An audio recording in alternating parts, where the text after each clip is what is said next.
April 4th, 2004, a 26-year-old postgraduate female student working in a Chinese virology laboratory in Beijing is admitted to the hospital with flu-like symptoms. April 17th, 2004, 13 days later after the first incident, there had already been 6 cases and 2 deaths. On April 17th, 2014, a 31-year-old postdoc male working at the level 3 laboratory is admitted to the hospital, experiencing flu-like symptoms.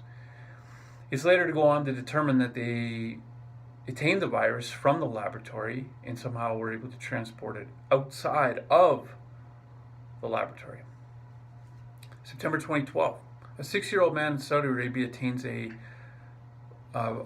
flu-like symptoms, attaining the hospital where he dies a few days later.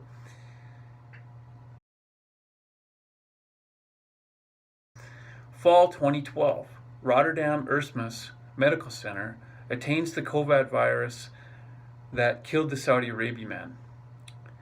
The idea was for them to do an objective sequence of the virus to develop the genome structure on paper to understand the virus better.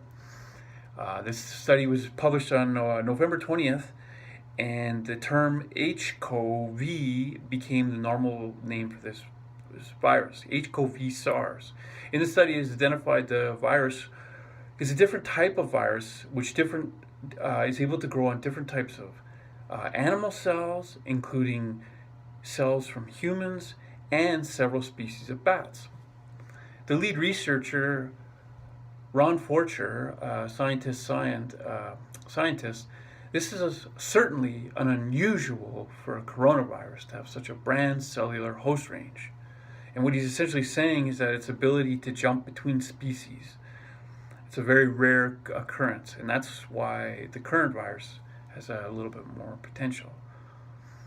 May 4th, 2013, Frank Plummer, the lab director of Canada's Manitoba Microbiology Laboratory, confirms the Winnipeg lab has the HCoV virus. The idea of it was to build stockpiles for further assessment.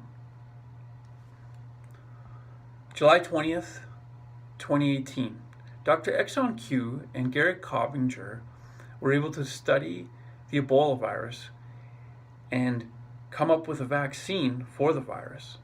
For this reason, the Governor General of Canada awarded them with an Innovation Award. Dr. Q was the head of the vaccine and antiviral unit at the time at the laboratory. She'd been working there for quite some time.